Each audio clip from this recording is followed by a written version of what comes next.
जम्मू कश्मीर के लिए सीआरपीएफ की इजाफी कंपनियां रवाना की गई हैं। लगभग 18 सीआरपीएफ कंपनी को किया जाएगा तैनात। पुंछ और राजौरी में की जाएगी तैनात। दहशतगर्दाना हमलों की मजीद धमकियों को देखते हुए इकदाम।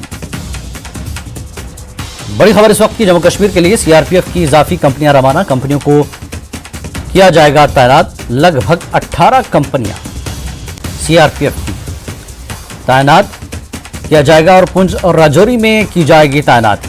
दहशतगर्दाना हमलों की मजीद धमकियों को देखते हुए ये इकदाम किया गया है।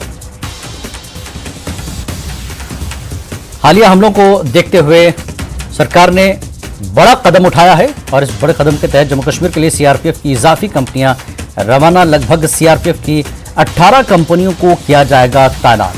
पुंछ और राजौरी में तैनाती की जाएगी कि हालिया राजौरी में हमला हुआ था और लगातार मजीद धमकियां मिल रही हैं। दहशतगर्द हमलों की मजीद धमकियों को देखते हुए सरकार ने यह कदम उठाया है। सीआरपीएफ की इजाफी कंपनियों को रवाना किया गया।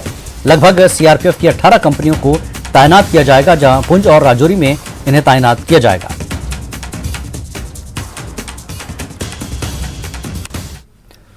पीडीपी सदर महबूबा मुफ्ती ने राजौरी वाकये की मजम्मत की और कहा कि बदकिस्मती से इस किस्म के वाकयात में खास तौर पर हिंदू भाई मारे जाते हैं और बीजेपी अक़लियतों के खिलाफ जो नैरेटिव चला रही है वो बीजेपी के लिए कामयाब साबित हो रही है। महबूबा ने कहा कि जम्मू कश्मीर में हालात ठीक नहीं है और बीजेपी हालात को मजीद खराब करने की कोशिश कर रही है। साथ ही उन्होंने कहा कि राजौरी के लोगों ने दावा किया कि उन्होंने पहले ही इंतजामिया को नागहानी सूरत हाल को लेकर आगाह किया था।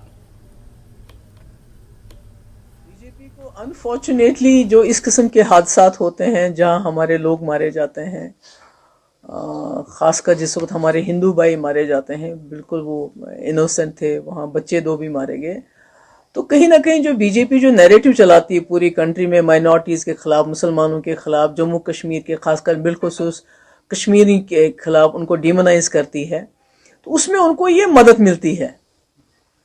तो इसमें कोई अकाउंटेबिलिटी नहीं है। इतने सारे जो पिछले 4-5 साल से यहाँ जो हुकूमत बनी हुई है, जो अफसरान यहाँ है, जो रोज़ जो है, जैसे आपने कहा कि ये कहते हैं यहाँ सब कुछ चंगा है, सब कुछ ठीक ठाक है, तो किसी की जवाबदेही नहीं है। क्यों हुआ ये हादसा? अगर वहाँ के लोग ये कहते हैं कि हम कई दिनों से इनको कह रहे थे कि यहाँ कुछ मूवमेंट हो रही है। इससे पहले आपको याद होगा कि राजौरी में आर्मी कैंप के बाहर 2 लोग मारे गए, जिसमें वहाँ के कई लोगों ने शिकायत की कि इनको जो है आर्मी के वजह से ये मर गए, उनको मार दिया। उसके बाद आर्मी ने कहा नहीं, हम इसकी इंक्वायरी करेंगे। उसकी रिपोर्ट भी अभी तक नहीं आई। तो ऐसे में जो इस वक्त जम्मू कश्मीर के जो हालात हैं वो बहुत ही ज़्यादा जो है परेशान कुन है, बहुत ज़्यादा ख़राब है और बीजेपी जो है इनको और ज़्यादा ख़राब करने पे तुली हुई है। देखिए, जो नफरत बीजेपी पूरे मुल्क में फैला रही है, उसका सबसे ज़्यादा नुकसान जम्मू कश्मीर को उठाना पड़ रहा है, क्योंकि ये एक सेक्युलर स्टेट रही है। सेक्युलरिज्म की वजह से ये हिंदुस्तान से हाथ मिला है इसने। यहाँ हिंदू, मुस्लिम, सिख, ईसाई, बौद्ध इकट्ठे रहते हैं, सदियों से इकट्ठे रहते हैं। तो इसलिए सबसे ज़्यादा खमियाजा जो बीजेपी की डिवाइसिव पॉलिटिक्स, कम्युनल पॉलिटिक्स का उठाना पड़ा, वो हम जम्मू कश्मीर के लोगों को उठाना पड़ा है। और इसीलिए मैं देखती हूँ कि जम्मू कश्मीर में यहाँ के लोगों में बहुत ज़्यादा एंथुजियाज्म है राहुल गांधी की यात्रा को लेके। लद्दाख भी हमारा हिस्सा है, अगर उनको किसी किस्म का रिलीफ मिल जाता है बहुत अच्छी बात है। मगर मैं ये जानना चाहती हूँ कि जब इनको इतना बड़ा फैसला करना था 370 हटाने का, 35 से हटाने का, तब तो इन्होंने कोई कमेटी नहीं बनाई। जब ये रोज़ हमारे यहाँ हमारे नौकरियाँ छीनने के, हमारी ज़मीन छीनने के रोज़ कानून पास करते हैं, उसको तो कोई कमेटी नहीं बनाते हैं। तो आज अगर लद्दाख में ये कहते हैं उनके जॉब्स, उनकी शनाख्त, उनकी ज़मीन को सिक्योर करना चाहते हैं हम, मगर उसके लिए पहले कमेटी बनानी, तो ये कमेटी बनाने का ड्रामा क्यों?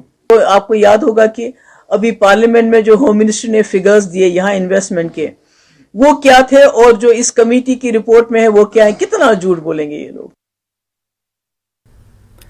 कुछ